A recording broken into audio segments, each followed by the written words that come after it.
Students, आज आपण आपल्या या इलेस्टिसिटी मधील जे लास्ट डाऊट सेशन आहेत, उरलेले प्रॉब्लेम्स आहेत ते इथं कंप्लीट करणार आहोत. सो प्रॉब्लेम नंबर 6 मी वाचतोय. तो डाऊटला बऱ्याच विद्यार्थ्यांनी विचारला गेलाय. बघा प्रॉब्लेम नंबर 6 काय आहे. A uniformly tapering conical wire is made from a material of Young's modulus y and has a normal unextended length capital N. पुढे आहे the radii at the upper and lower end of the conical wire has values r and 3r respectively. तर या problem मध्ये त्यांनी अशा पद्धतीने सांगितलंय की एक रिजिड सपोर्ट आहे. फॉर एक्झाम्पल या पद्धतीने हा प्रॉब्लेम असेल. बघा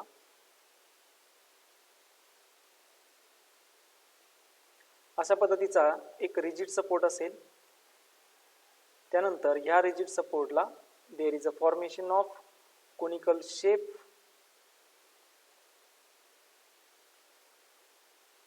त्यानंतर इथं त्यांनी सांगितलंय upper end of the wire, upper end of that conical wire has value capital R. So इथे एक असा कोनिकल शेप असेल आणि याची जी रेडियस असणार आहे ती रेडियस असणार आहे कॅपिटल आर एवढी.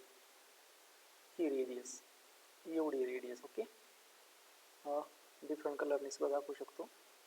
ही एवढी रेडियस आणि ही रेडियस आहे कॅपिटल आर एवढी. आणि त्यानंतर जो बॉटम पोर्शन आहे त्याला आपण लोअर एंड म्हणतो आणि त्या लोअर एंडची जी रेडियस आहे, so lower end of the radius, this is the length of that wire. आणि ही जी रेडियस आहे ही रेडियस त्यांनी सांगितलंय लोअर एंडची रेडियस आहे 3r एवढी. ठीक आहे. आणि ही जी लेंथ असेल, this is the length of that wire. ती लेंथ ऑफ दॅट वायर आहे कॅपिटल एल एवढी. ही असेल लेंथ ऑफ दॅट वायर.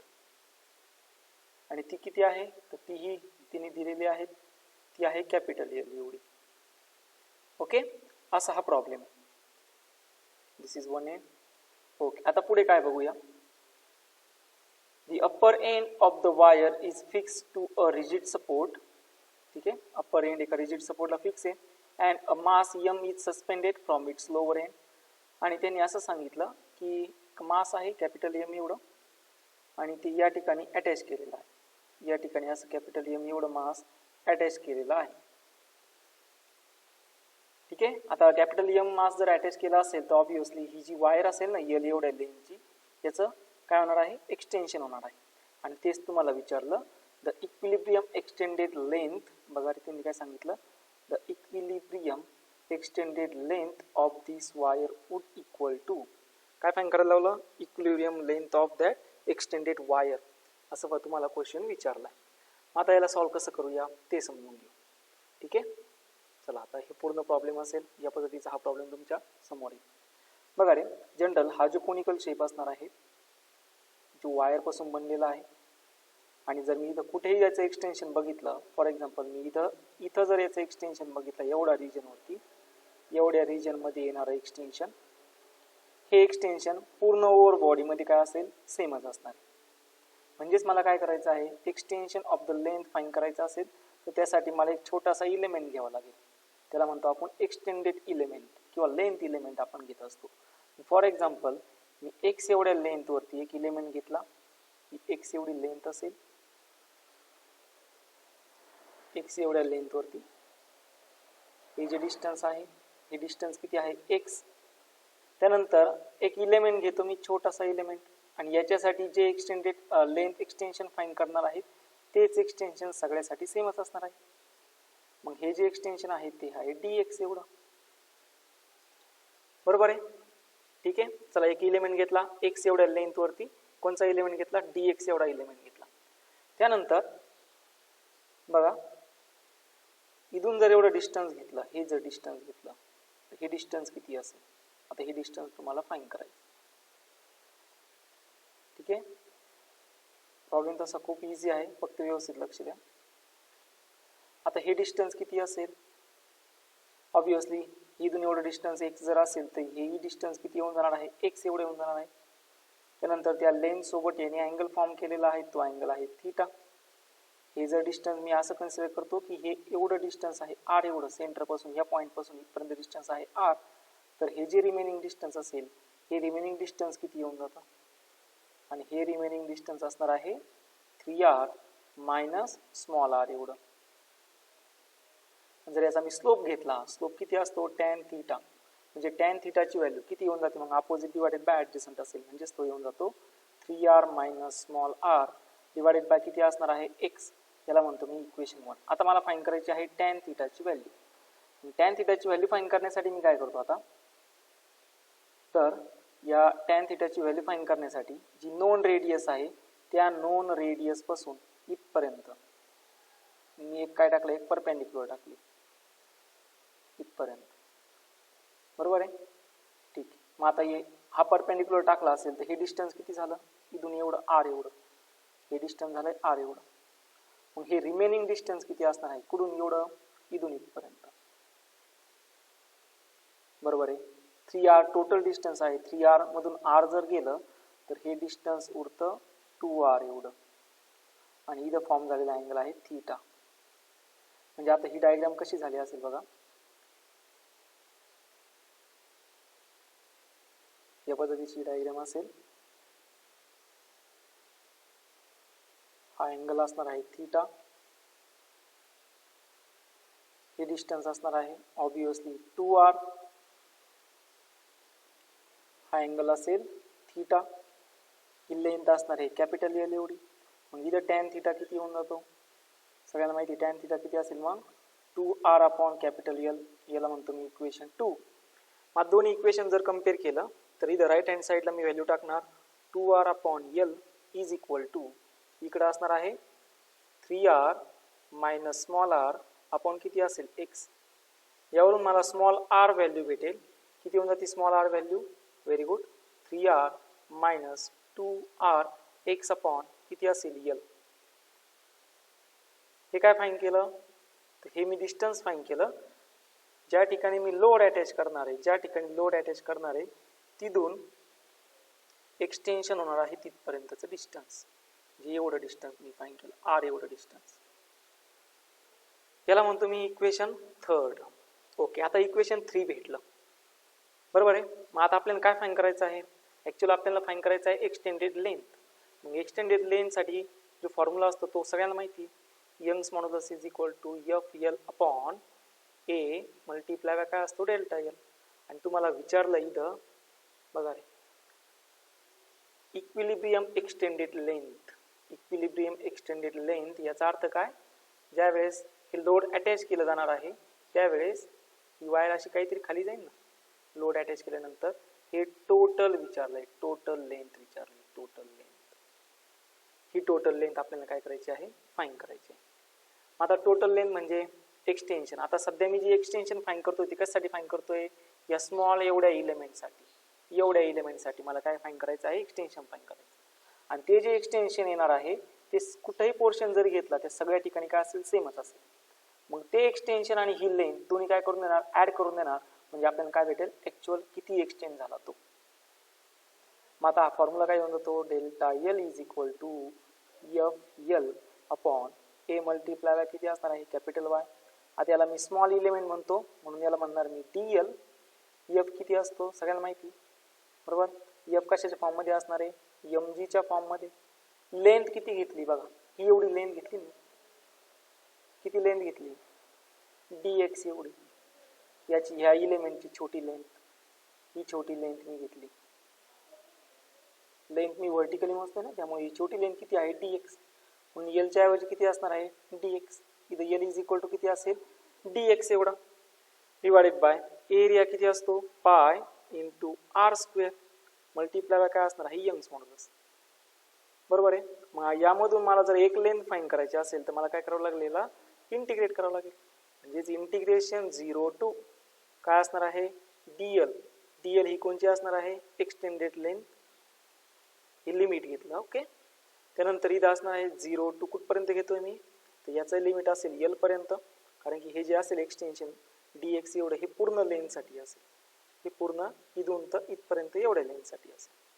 मध्ये किती असणार आहे, mg dx divided by pi R value equation 3 वरून सबस्टिट्यूट करून देणार 3r minus 2rx upon L multiply by काय असणार आहे यंग्स मॉड्युलस y. आता हे इंटिग्रेशन आपल्याला सॉल्व्ह करायचं. एकदा हे इंटिग्रेशन आपल्याला सॉल्व्ह करायला जमलं की आपल्याला आन्सर आलं. आता कसं सॉल्व्ह करणार, चला मग आता हे इंटिग्रेशन सॉल्व्ह करूया. ओके, याचं इंटिग्रेशन काय असणार आहे, यल असेल. लिमिट काय आहे 0 to dl extended is equal to, इथं कॉन्स्टंट काय आहे mg कॉन्स्टंट आहे. त्यानंतर pi multiply by capital Y constant आहे. 0 टू l इंटू काय असेल dx divided by 3r minus 2rx upon l,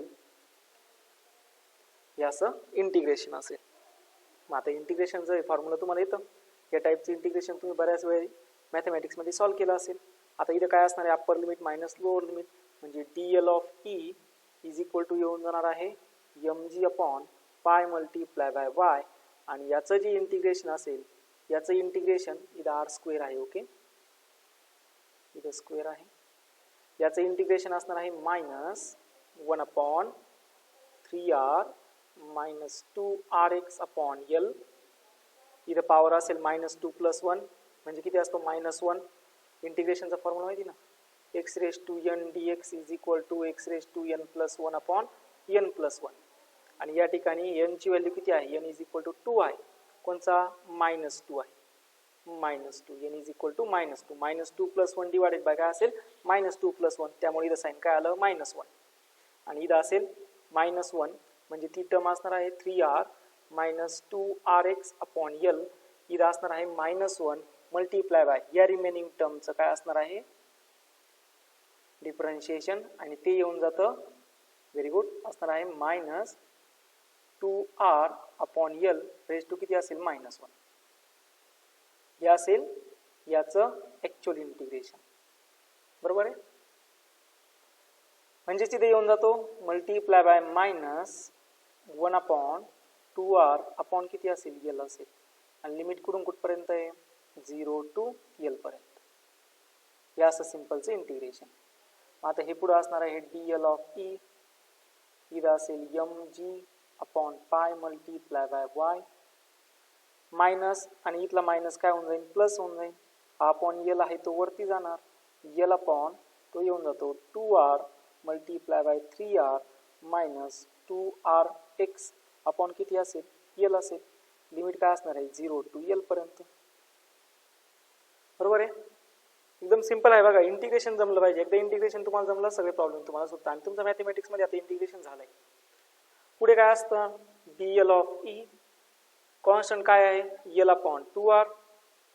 constant term फक्त बाहेर घेऊया, l अपॉन 2r ही कॉन्स्टंट टर्म आहे, म्हणजे येऊन जाणार आहे mgl अपॉन किती असेल 2 पाय y मल्टिप्लाय बाय r, आणि मध्ये काय उरतो 1 अपॉन इथं असणार आहे 3r minus 2rx upon l. Limit काय असणार आहे 0 टू l एवढं. मग आता लिमिट सबस्टिट्यूट करून देऊ. सो dl ऑफ e पुढे असेल mgl अपॉन 2 पाय y multiply by r. Limit x च्या ऐवजी l सबस्टिट्यूट करायचा, l आणि l काय होऊन जाईल कॅन्सल होऊन जाणार. इथं असणार आहे 3r मायनस 2r मायनस परत लोअर लिमिट सबस्टिट्यूट करायचं 0, म्हणजे ही पूर्ण टर्म काय होऊन जाणार 0, म्हणजे उरतो किती 1 अपॉन 3r. मग आता हे 3r मायनस 2r त्याची टर्म येते तुम्हाला. dl of e mgl upon 2 पाय y मल्टिप्लाय बाय r. इथं असणार आहे 1 upon r minus 1 upon 3r, म्हणजेच हे येऊन जातं dl of e is equal to किती असेल मग mgl मल्टिप्लाय बाय अपॉन 2 पाय y मल्टिप्लाय बाय r. इथं असणार आहे 2r आणि इथं असेल 3r square. r and r get cancel, so dl of e 2 and 2 also get cancel. mgl upon 3 pi y multiply by किती आला r स्क्वेअर. पण ही जी लेंथ आली आहे ही लेंथ फक्त एक्सटेंडेड लेंथ आहे. थोडक्यात काय म्हणत आहे प्रॉब्लेम मध्ये बघूया की ज्या वेळेस लोड अटॅच केला जाणार आहे त्यावेळेस ती एक्सटेंडेड लेंथ जी असेल एवढ्या पार्टची एक्सटेंडेड लेंथ आलेली आहे आपल्यावाली dl of E mgl upon 3 pi y multiply by capital R square. तर मी इथं नोट डाऊन करून देतो. जी एक्सटेंडेड लेंथ आली ती dl of E mgl upon 3 pi y multiply by R square. एवढी लेंथ एक्सटेंडेड झाली. पण त्यांनी विचारलंय टोटल लेंथ किती असेल. ऍक्च्युअल लेंथ किती होती L एवढी, त्यानंतर किती एक्सटेंड झाली, म्हणजे हा एवढा सेक्शन एक्सटेंड झालेला dl of E. मग दोघांची काय होणार, ऍडिशन होणार, म्हणजेच येणार L total is equal to L plus mgl upon 3 pi y multiply by किती असेल R स्क्वेअर. मग यामधून आपण L कॉमन घेणार. L जर कॉमन घेतला तर 1 प्लस 1 अपॉन 3 mg अपॉन पाय y मल्टिप्लाय बाय किती असेल R स्क्वेअर. हे ऍक्च्युअल असेल आपल्याला आन्सर. एकदम सोपं होतं. तुम्हाला फक्त याचं इंटिग्रेशन सॉल्व्ह करायचं होतं आणि जर तुम्ही IIT मेन्स मध्ये असाल तर इंटिग्रेशन तुम्हाला यायलाच हवं. सो यू गेट 6व्याचा ऑप्शन कोणता आला, 4th नंबर. ठीक आहे. चला आता प्रॉब्लेम नंबर 7 आता आपण या ठिकाणी सॉल्व्ह करतोय. याचं सोल्युशन तुम्ही व्हिडिओ पॉज करून सुद्धा याचं सोल्युशन क्लिअर करू शकता. ओके. सो मी तर तुम्हाला एकदा स्लाइड शो दाखवतो. पहिल्यांदा काय केलं, टॅन थिटा फाइंड केला. नंतर हा टॅन थिटा आपण ऍक्च्युअल रेडियस सोबत कम्पेअर केला. स्मॉल आर फाइंड केला. स्मॉल आर म्हणजे त्याची ऍक्च्युअल एक्सटेन्शन किती असेल फिक्स पॉईंट पासून एवढं डिस्टन्स किती असेल हे डिस्टन्स मी फाइंड केलं. कुठे घेतलं, इथे घ्या, तुम्हाला वाटेल तिथं घ्या. ते डिस्टन्स तुम्ही एवढंच येणार आहे प्रत्येक ठिकाणी. नंतर तुम्ही यंग्स मॉड्युलसचा फॉर्म्युला घेतला, त्यावरून चेंज इन लेंथ म्हणजे एक्सटेंडेड लेंथ घेतला. डीएलचा फॉर्म्युला त्याला वन फॉर्म मध्ये कव्हर करून घेतलं. त्यानंतर हे इंटिग्रेशन सॉल्व्ह केलं. सिंपल हा फॉर्म्युला वापरायचा, बरोबर आहे.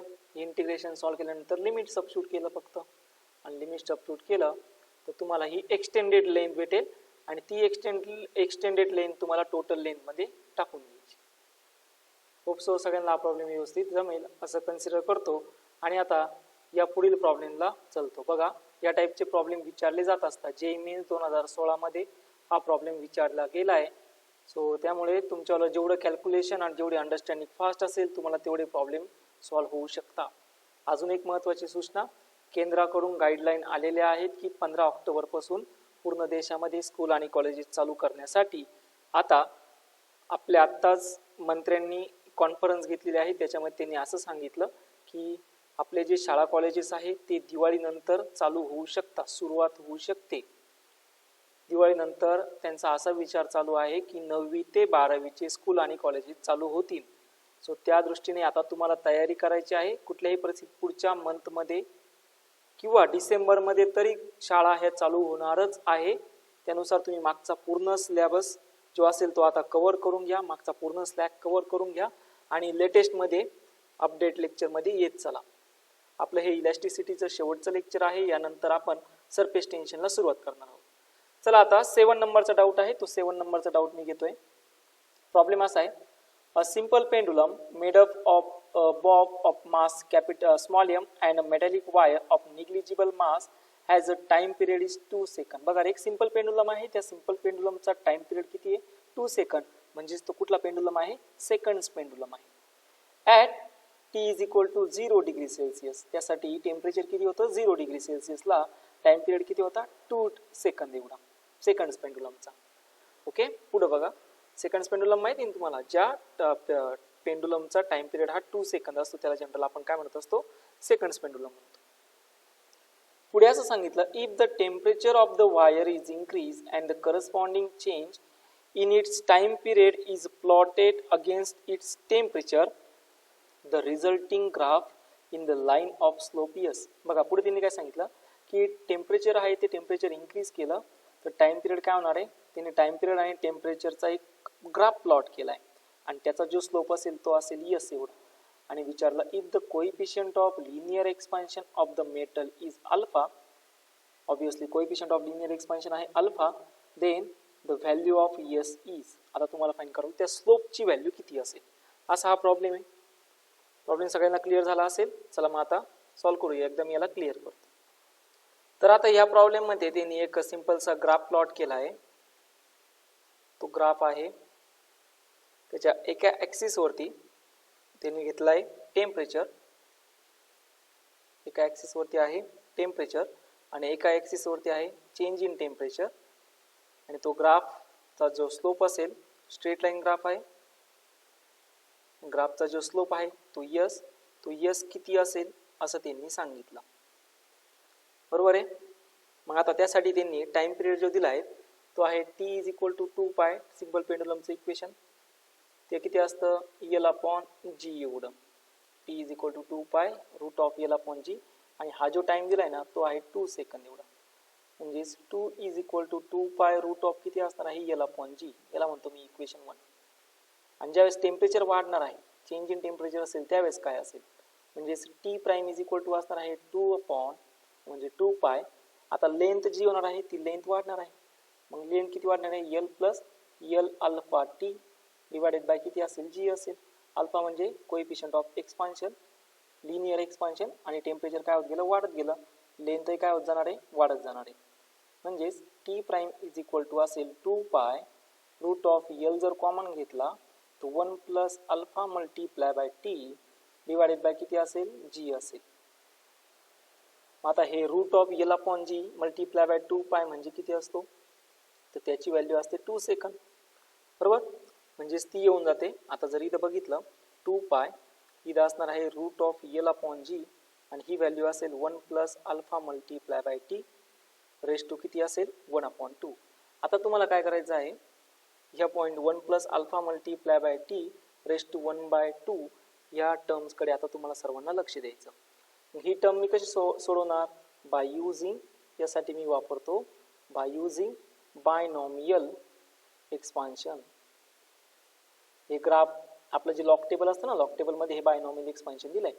की कसं फॉर्म्युला आहे ते बायनॉमियल एक्सपान्शनचा, 1 plus x raise to n याचं सोल्युशन असतं 1 प्लस एन एक्स प्लस, आणि ही पुढं रिमेनिंग टर्म असते, म्हणजे ती टर्म असते x into n minus 1 divided by 1 factorial. ही अशी त्याची बायनॉमियल एक्सपान्शनची टर्म असते. पण आपण या higher order term general neglect करत असतो आणि याचं जे सोल्युशन असतं 1 plus x raise to n हे असतं 1 प्लस एन इंटू एक्स मध्ये. आणि लक्षात ठेवायचं बायनॉमियल एक्सपान्शन कधी वापरलं जातं, ज्या वेळेस या ब्रॅकेटमधील ही जी व्हॅल्यू असते ही 1/2 म्हणजे किती असेल 0.5, आणि या ब्रॅकेटमधील जी व्हॅल्यू असेल अल्फाची, ती अल्फाची व्हॅल्यू जर त्याच्यापेक्षा कमी असेल, एक्सपान्शनची व्हॅल्यू त्याच्याही पेक्षा कमी असेल, म्हणजे स्मॉल चेंज इन टेम्परेचरला लेंथ काय होणार आहे, वाढणार आहे, तर त्या कंडिशनमध्ये बायनॉमियल एक्सपान्शन यूज केलं जातं. आता एक तर समजलं की 1 plus x raise to N is equal to असतो 1 प्लस एन एक्स, हा हे सोल्युशन आहे.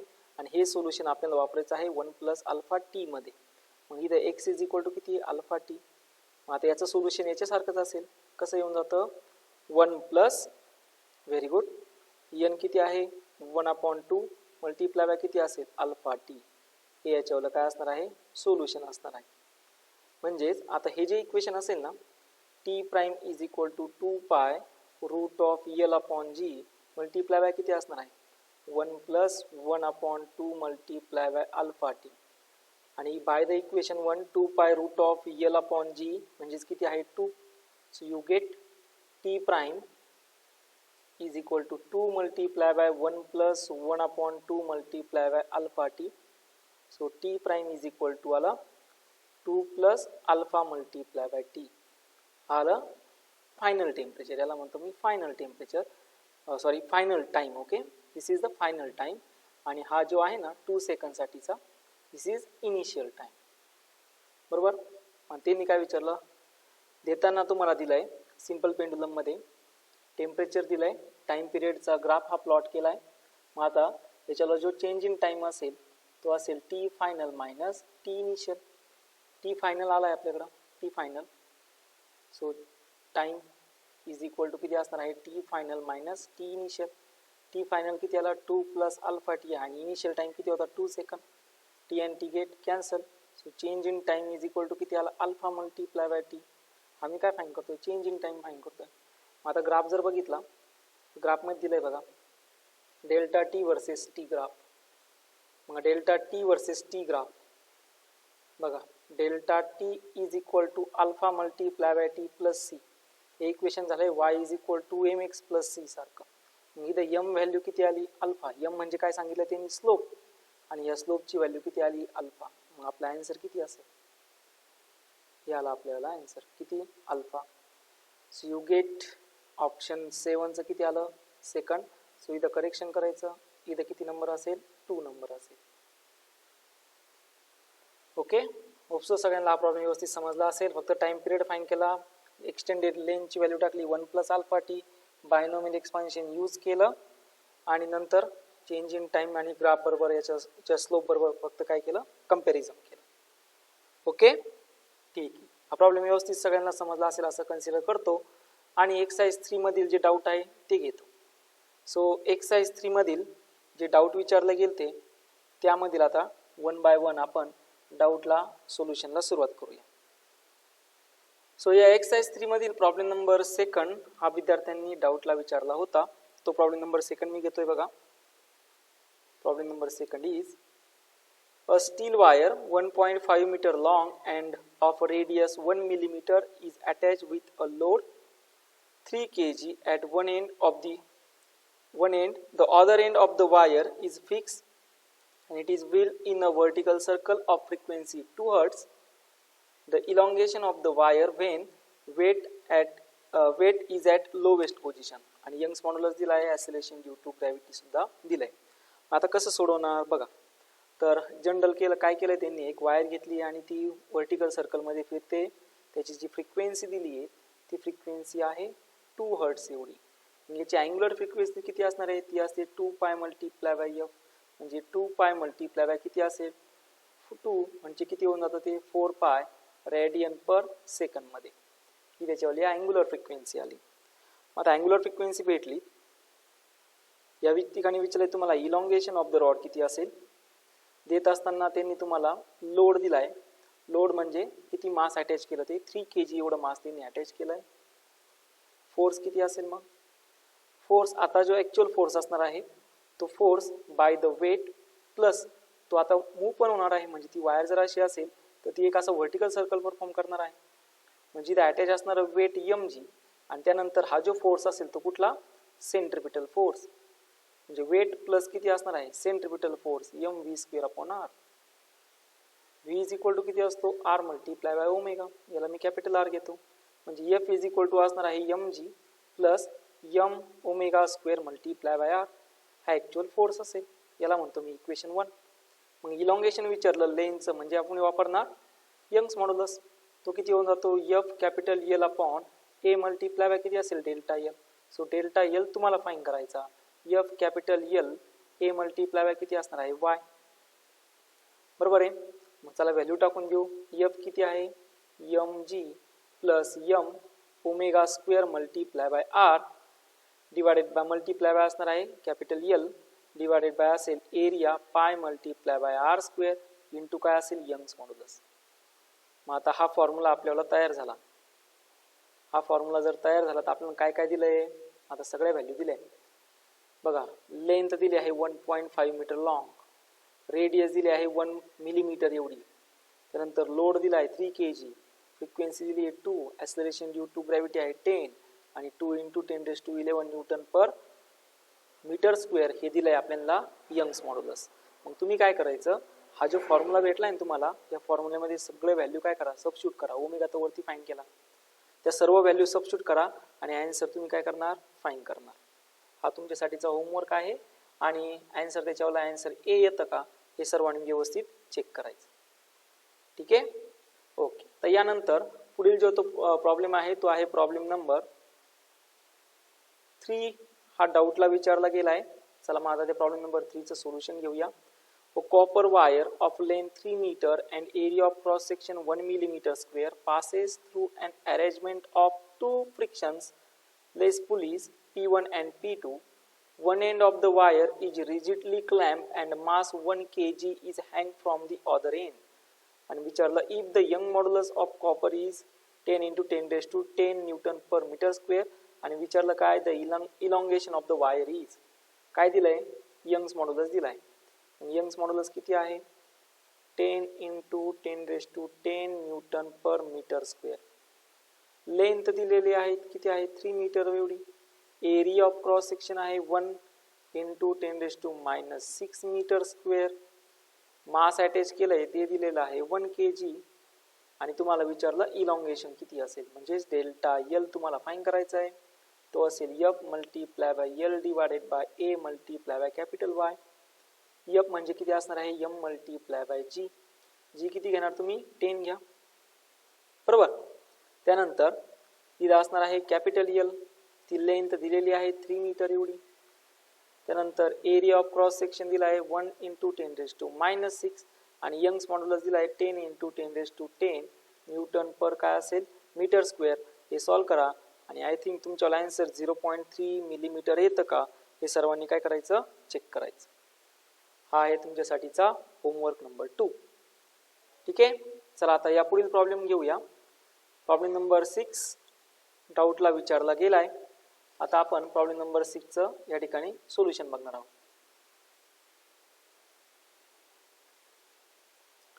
सॉरी प्रॉब्लेम नंबर 4 पण हा काही विद्यार्थ्यांनी विचारला गेलाय. प्रॉब्लेम नंबर 4 सुद्धा घेतो.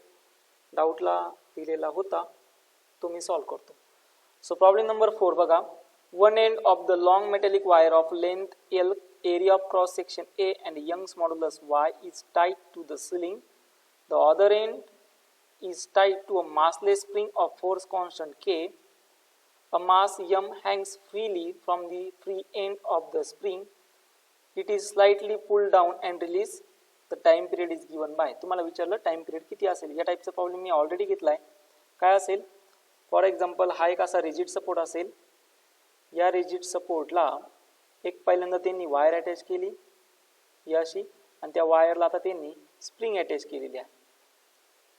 याशी वायरला आता काय अटॅच केली स्प्रिंग आणि इथं लोड अटॅच केला आणि याला काय केलं एक्सटेंड केलं. स्प्रिंगचं कॉन्स्टंट असेल स्प्रिंग कॉन्स्टंट के. स्प्रिंग कॉन्स्टंटची व्हॅल्यू माहिती आहे वाय ए अपॉन किती असतो कॅपिटल एल. मग आता इथं एक्सटेन्शन झालं. पहिल्यांदा या वायरचंही एक्सटेन्शन होणार त्याला आपण त्याचा कॉन्स्टंट घेणार आहोत के प्राईम आणि असेल के म्हणजे के इफेक्टिव्ह असणार आहे के प्राईम डिवाइडेड बाय किती असेल के इंटू के प्लस के प्राईम. मग आता के तर व्हॅल्यू माहिती Y A upon L. K प्राईमची value तुम्ही सिंपल के घेणार ओके. आणि ह्या व्हॅल्यू म्हणजे ही जनरल व्हॅल्यू असेल K prime Y A upon L आणि एक स्प्रिंग कॉन्स्टंट तुम्हाला दिला आहे K. So K effective is equal to असेल K Y A upon L divided by K plus Y A upon किती असेल एल असेल. म्हणजेच के इफेक्टिव्ह येऊन जातो के वाय ए अपॉन किती असेल L K plus Y multiply by A एवढा. आता टाइम पिरियडचा फॉर्म्युला असतो T is equal to 2π√m upon K effective. K इफेक्टिव्हची व्हॅल्यू इथं सबस्टिट्यूट करून देऊया. सो 2π√, असणार आहे m multiply by K L plus Y multiply by A. ही व्हॅल्यू फक्त इथं सबस्टिट्यूट करून द्यायची. डिवाइडेड बाय किती असणार आहे K Y multiply by A. So your option D is your correct answer. Simple याला काय कशा फॉर्म मध्ये करायचं या के प्राईमला ॲज अ स्प्रिंग म्हणून कन्सिडर करा आणि एक तर स्प्रिंग तुम्हाला दिली. ठीक आहे ओके. त्यानंतर problem number 6. So problem number 6 is a block of capital mass capital M, area of cross section A and length L is placed on a smooth horizontal floor. A force F is applied on the block as shown in figure. If Y is the Young's modulus of material, then total extension in the block will be. तुम्हाला विचारलंय Young's modulus Y दिलाय आणि विचारलं total extension किती असेल. Total extension विचारलं. आता ही diagram कशी असेल मी इथं कन्सिडर करतो बघा. हा एक असा ब्लॉक असणार आहे बरोबर आहे. त्यानंतर ह्या ब्लॉकला तुम्ही फोर्स अप्लाय केलाय. ऑब्विसली या ब्लॉकची जी लेंथ असेल ती असणार आहे एल एवढी. आता ज्यावेळेस फोर्स अप्लाय होणार त्यावेळेस इथे काही मॉलिक्युल्स असतील त्या मॉलिक्युल्स वरती फोर्स अप्लाय होणार. फॉर एक्झाम्पल मी जर याचा एवढा सेक्शन घेतला हा एवढा सेक्शन घेतो तर यावरती इथं टेन्शन अप्लाय झालं असेल यावरती इथं टेन्शन अप्लाय झालं असेल आणि हा जो इलेमेंट घेतला तो आहे याच्याला dx कुठला लेंथ इलेमेंट. मग याचं जे एक्सटेन्शन असेल dx हे जे एक्सटेन्शन असेल हे सगळ्या ठिकाणी काय असेल सारखंच असणार आहे. मग हेच एक्सटेन्शन फाईन करायचं आणि ते आपल्याला टोटल एक्सटेन्शन असेल. मग आता हे टोटल एक्सटेन्शन कसं फाईन करणार? सगळ्यात सुरुवातीला आपण घेणार tension on the extension dx. Tension on the extension dx किती असेल? आता हे कसं फाईन करायचं बघा. यासाठी मी सिंपल प्रोसेस सांगतो. म्हणजे आपल्याला लेंथ आणि एक इक्वेशन माहिती आहे, लेंथ आणि इथं फोर्स अप्लाय झाला. लेंथ किती आहे? L एवढी. फोर्स अप्लाय किती झाला? F. मग 1 मीटर वरती किती फोर्स असेल? F अपॉन L एवढा. 2 मीटर वरती किती असणार आहे? 2F अपॉन L एवढा. 3 मीटर वरती किती असणार आहे? 3F अपॉन L एवढा. मग आता तुम्हाला विचारलं की x एवढ्या मीटर वरती किती फोर्स अप्लाय झाला? कारण की इथून इथपर्यंत डिस्टन्स किती कन्सिडर केला आपण? x एवढा डिस्टन्स कन्सिडर केला. मग तुम्हाला फाईन करता येईल x एवढ्या डिस्टन्स वरती किती फोर्स अप्लाय झाला? xF अपॉन L एवढा. फोर्स म्हणजे काय? टेन्शन. म्हणजेच आता तुम्हाला विचारलं dx हे किती डिस्टन्स वरती? x एवढ्या डिस्टन्स वरती किती टेन्शन अप्लाय झालं? Fx अपॉन किती? L एवढं. याला म्हणतो मी इक्वेशन 1. बरोबर आहे. आता एक्सटेन्शनचा फॉर्म्युला यंग्स मॉड्युलस नुसार तो असतो delta L is equal to force into capital L divided by A multiply by y. आता इथं आपल्याला कॅपिटल L घ्यायचं आहे का? आपण कॅपिटल L घेतलाय का? नाही. किती एलिमेंट घेतलाय? dx एवढा एलिमेंट घेतला. हा dx एवढा एलिमेंट घेतलाय. म्हणजेच L इज इक्वल टू किती असेल? dx. हे झालं इक्वेशन 2. आता जे एक्सटेन्शन असेल डेल्टा L ते किती येऊन असणार आहे मग? F dx divided by A multiply by किती असेल? Capital Y. F चं इक्वेशन आपण इक्वेशन F म्हणजे काय असेल? ऍक्च्युअल टेन्शन असेल. टेन्शन. F म्हणजे काय असणार आहे? टेन्शन. हे जे टेन्शन फाईन केलं ते. ही जी व्हॅल्यू फाईन केली ना कुठली? इक्वेशन 1. ही ऍक्च्युअल टेन्शनची व्हॅल्यू आहे. आणि हे जे टेन्शन असेल हे प्रत्येक ठिकाणी फोर्स एवढा असणार. व्हॅल्यू ते सबस्टिट्यूट करून किती होऊन जातं? Fx dx upon A multiply by किती असेल? Y असेल. मग यामधून एक एक्सटेन्शन फाईन करायचं म्हणजे 0 to dl total. dl is equal to 0 to कुठपर्यंत? L पर्यंत. Fx dx divided by A multiply by किती असेल? Capital Y. मग आता हे इंटिग्रेशन तुम्ही सॉल्व्ह करणार. कसं सॉल्व्ह करणार? कॉन्स्टंट टर्म सगळ्यात सुरुवातीला बाहेर घेऊया. याचं इंटिग्रेशन असेल L limit 0 to dl of किती असेल? t. F common A multiply by Y common 0 to capital L x multiply by किती असेल? dx. आता हे सॉल्व्ह करूया. इंटिग्रेशनचा formula x raise to n dx x raise to n plus 1 upon n plus 1. So इथे येऊन जातो f upon A multiply by capital Y. इथं असणार आहे x स्क्वेअर अपॉन 2 लिमिट असेल 0 टू L. म्हणजेच हे येऊन जातं. ओके. इथं लेंथ पण असेल ना, सॉरी इथं L असेल ना. ओके. सो हे येऊन जातं f upon A capital Y multiply by L. इथं असणार आहे L स्क्वेअर अपॉन 2. या सगळं आलं तुमच्यावाला extension total. Length and length get cancel. So total extension आलेलं आहे FL upon 2A multiply by Y एवढं. हे ऍक्च्युअल असेल तुमच्यावाला आन्सर. मग असा ऑप्शन कुठे आहे? सो ऑप्शन तुम्ही चेक करू शकता. FL. So you get your option B is your correct answer. FL upon 2A multiply by Y. So अशा पद्धतीचा हा प्रॉब्लेम होता. आय थिंक सगळ्यांना व्यवस्थित समजला असेलच. ओके. ठीक आहे. आता या पुढील जो प्रॉब्लेम आहे प्रॉब्लेम नंबर 7 इथं घेऊया. A steel rod of cross section area 60 cm square of two brass rods of cross section area 10 cm square together support a load of 500 kg as shown in figure. Diagram दिली आहे. बरोबर आहे. Load किती attach केलं आहे? 5000 kg sorry 5000 kg एवढं load attach केलं. आणि इथं एक रॉड दिला, एक स्टील रॉड आहे या ठिकाणी आणि एक ब्रास मटेरियलचा रॉड आहे. आणि विचारलं the stress in the steel rod will be. आता काय फाईन करायला लावलं? स्टील रॉड मध्ये स्ट्रेस किती असेल? तर ब्रास रॉड फिक्स केलाय तो किती डिस्टन्स वरती आहे? किती लेंथ आहे? 20 सेंटीमीटरचा. आणि स्टील रॉड जो फिक्स केलाय तो किती लेंथ आहे? 30 सेंटीमीटरचा. आता हा प्रॉब्लेम आपल्याला काय करायचा आहे? सॉल्व्ह करायचा आहे. मग चला याचं जे सोल्युशन असेल ते समजून घेऊया. आता यामध्ये आपल्याला स्ट्रेस फाईन करायचा आहे स्टील रॉड वरती. मग सगळ्यात सुरुवातीला जी चेंज इन वेट अटॅच किती केलंय? जनरल लोड किती दिलाय? 5000 kg. आता हा 5000 kg चा लोड ब्रास मटेरियल असणाऱ्या रॉड वरती आणि स्टील मटेरियल असणाऱ्या रॉड वरती मग याचं जे एक्सटेन्शन होणार आहे, extension in steel is equal to extension of the काय असेल, ब्रास मटेरियल असेल. आणि आपला यंग्स मॉड्युलसचा फॉर्म्युला काय सांगतो, y is equal to force general stress upon strain असतो, म्हणजे force per unit area change in length divided by original length. So change in length is equal to असेल F capital L A multiply by किती असेल, Y असेल.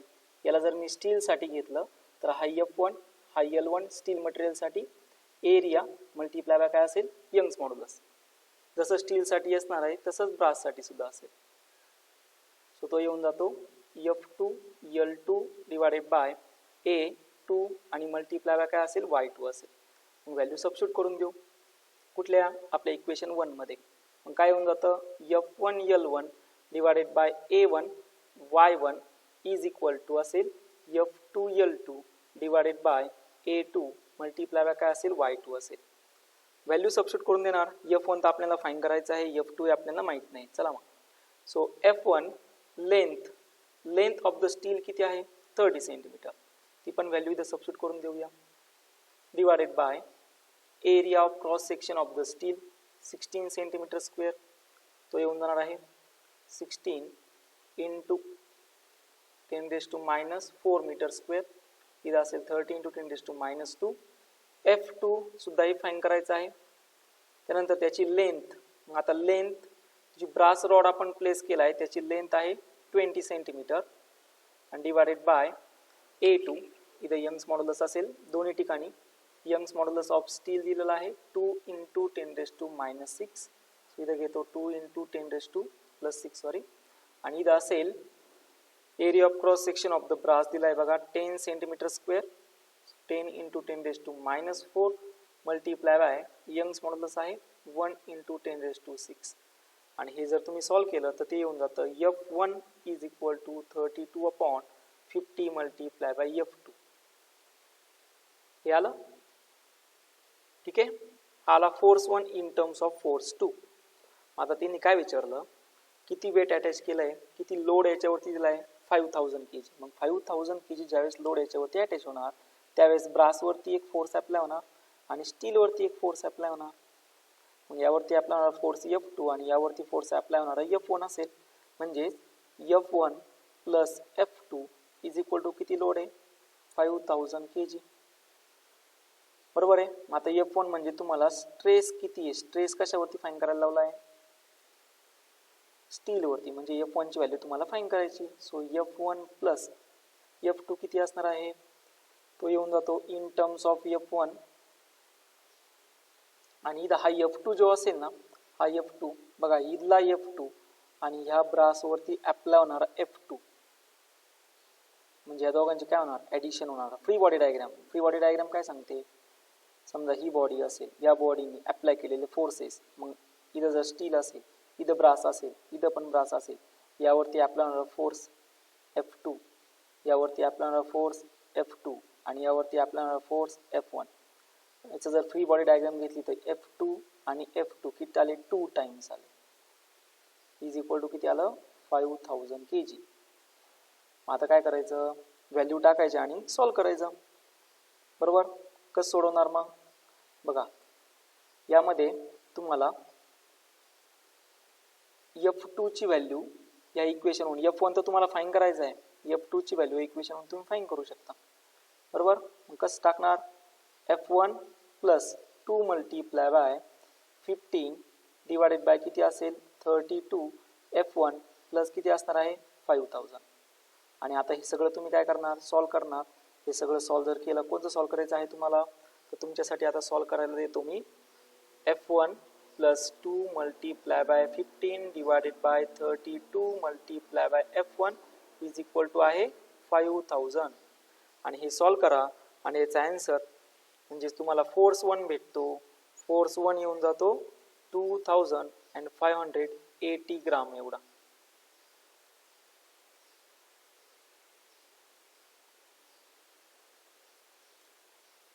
So एवढा force भेटल्यानंतर आता तुम्हाला काय फाइंड करायचं, स्ट्रेस फाइंड करायचा. मग स्ट्रेस ऑफ द स्टील कसा असतो, stress force per unit area म्हणजे F1 अपॉन काय असेल A1. So so 2580 divided by area किती आहे 10, बरोबर आहे. आणि हा एरियाची व्हॅल्यू एरिया ऑफ द स्टील आहे 60 सेंटीमीटर स्क्वेअर. सो इथं असणार आहे 60, हे ग्राममध्ये घेतलं.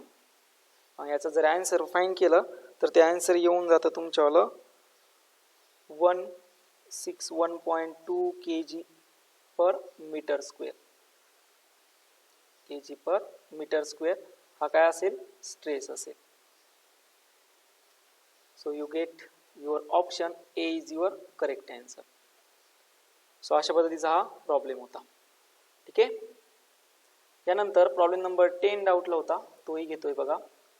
The two rods of different material having coefficient of linear expansion alpha 1, alpha 2 and Young's modulus y1 and y2 respectively are fixed between two rigid massive walls.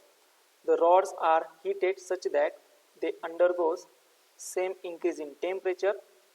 आणि दिलंय तुम्हाला पुढं thermal there is no bending of rods if alpha 1 s2 alpha 2 is equal to 2 s2 3 आणि विचारलं the thermal stress developed in the two rods are equal provided y1 s2 y2 is equal to. बघा रे त्यांनी सांगितलंय thermal stress are equal, त्यामुळे simple आपण म्हणणार force acting on first is equal to force acting on काय असेल second असेल.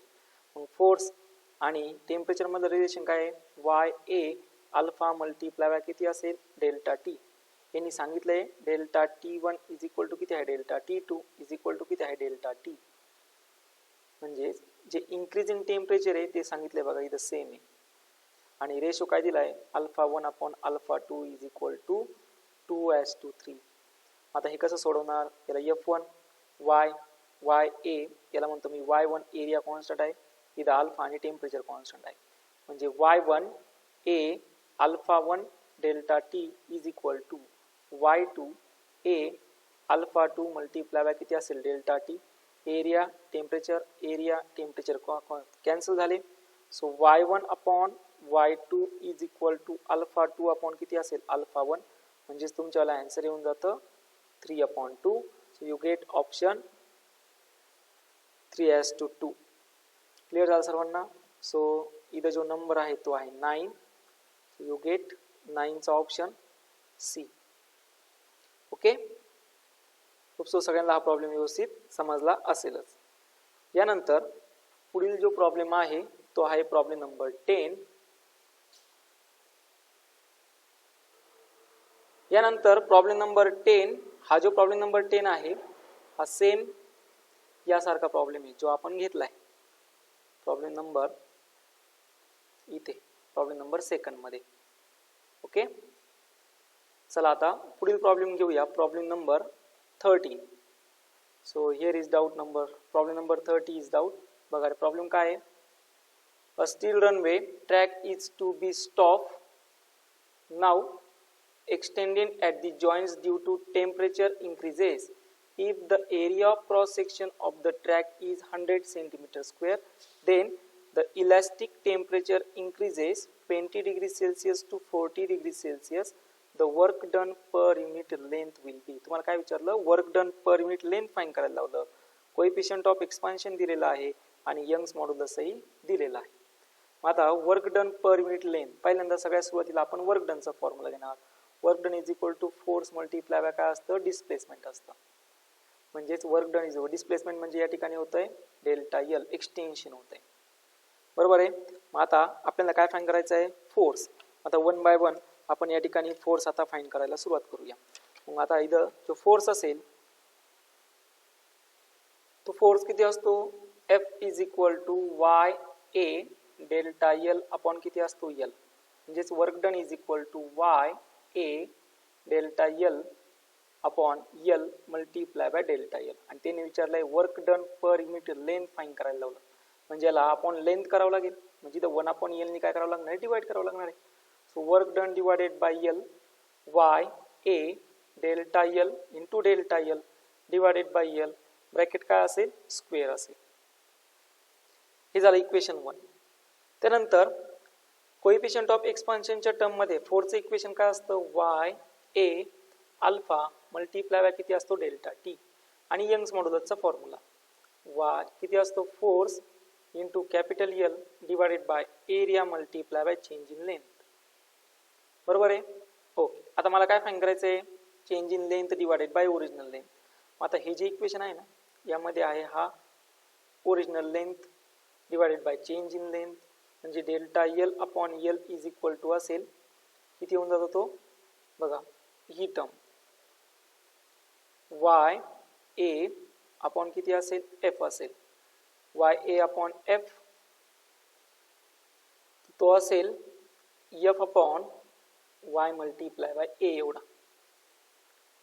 F upon Y multiply by A so delta L upon L F ची व्हॅल्यू किती असते वाय ए या इक्वेशनवर इथं फक्त सबस्टिट्यूट करून द्यायची Y A alpha multiply by delta T divided by Y A and Y A get cancel alpha multiply by किती आलं delta T so delta L upon L alpha multiply by किती आला delta T हे equation तुम्ही लक्षात ठेवा मग आता ही व्हॅल्यू इक्वेशन 1 मध्ये सबस्टिट्यूट करून घेऊया मग किती होऊन जातो बघा work done per unit length is equal to Y A alpha multiply by delta T square मग डेल्टा टी किती असेल चेंज इन टेम्परेचर 40 मायनस 20 किती आला ते 20 ती व्हॅल्यू सबस्टिट्यूट करून देणार अल्फा दिलेला आहे ती व्हॅल्यू सबस्टिट्यूट करून देणार यंग्स मॉड्युलस दिलाय ती व्हॅल्यू सबस्टिट्यूट करून देणार एरिया ऑफ क्रॉस सेक्शन दिलाय ती व्हॅल्यू सबस्टिट्यूट करून द्या तुमचा आन्सर जे येऊन जातं ते येऊन जातं 57.6 जूल एवढं so you gate problem number 13 चा ऑप्शन असे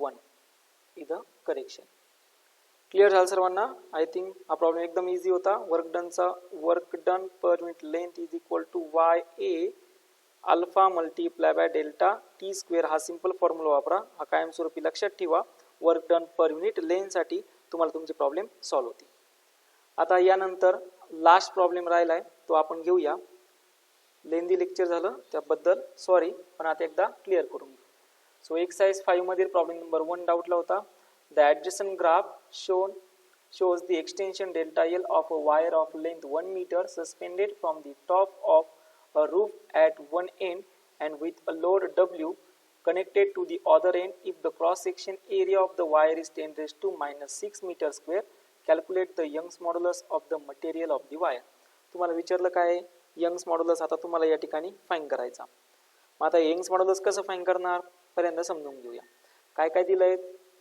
तर ग्राफ दिलाय एक्सटेन्शन वर्सेस लोड अटॅच मग यंग्स मॉड्युलसचा फॉर्म्युला तुम्ही इथं सगळ्यात सुरुवातीला नोट डाऊन करून घेणार Young's modulus is equal to F L upon A multiply by किती असणार आहे delta L so Y is equal to सुरुवातीला मी घेतो इथं कुठेही जरी सेक्शन घेतला तर सगळ्या ठिकाणीसाठी सेमच येणार आहे अप्लाइड फोर्स किती आहे बघा अप्लाइड फोर्स आहे 20 मग इथं घेतो मी 20 लेंथ दिलेली आहे लेंथ किती आहे 1 मीटर एवढी 1 एरिया ऑफ क्रॉस सेक्शन दिलाय 10 raised to minus 6 आणि चेंज इन लेंथ दिलेली आहेत म्हणजे त्याच्या y ऍक्सिसला दिलेली आहे 1 2 3 मी कुठली घेतो 1 into 10 raised to किती आहे -4 आणि आता हे तर तुम्हाला सॉल्व्ह करायला जमेल बरोबर याचं जे आन्सर येऊन जातं ते आन्सर आहे I think A 2 into 10 raised to 11 newton per metre square याला सिंपली तुम्ही काय करणार सॉल्व्ह करणार कसं सोडवणार बघा y is equal to 10 raised to 4 आणि हे किती होऊन जातं 10 raised to 10 बरोबर आहे सो हे असेल y is equal to 20 into 10 raised to -10 आहे वरती आले प्लस 10 म्हणजेच y is equal to 2 into 10 raised to 11 newton per metre square याचा ऍक्च्युअल काय असणार आहे answer so you get option first is your correct answer सो अशा पद्धतीने आपल्याला प्रॉपर्टीज ऑफ सॉलिड्स त्यालाच म्हणतो आपण इलॅस्टिसिटी हा या ठिकाणी पूर्णपणे संपलेला आहे याचा एकही डाऊट मी ठेवलेला नाही सगळे डाऊट्स आपण क्लिअर केलेले आहेत जेवढे माझ्यापर्यंत आले तेवढे याच्या व्यतिरिक्त जर अजून कोणाला काही डाऊट असेल तर तुम्ही ऑब्वियसली तो शेअर करू शकता तुम्हाला त्याचं सोल्युशन भेटून जाईल आतापर्यंत जेवढं काही झालं तेवढं तुम्हाला व्यवस्थित समजलं असेल असं कन्सिडर करतो आणि उद्यापासून आपण आपल्याला सरफेस टेन्शनला सुरुवात करतोय सो घरी राहा आणि त्यासोबतच आपलं कॉलेज लवकरात लवकर चालू होतंय त्या दृष्टीने आता लवकरात लवकर तयारीला लागा मागचे सगळे लेक्चर व्यवस्थित बघून क्लिअर करून घ्या आणि मागचा होमवर्कही कंप्लीट करून टाका ओके धन्यवाद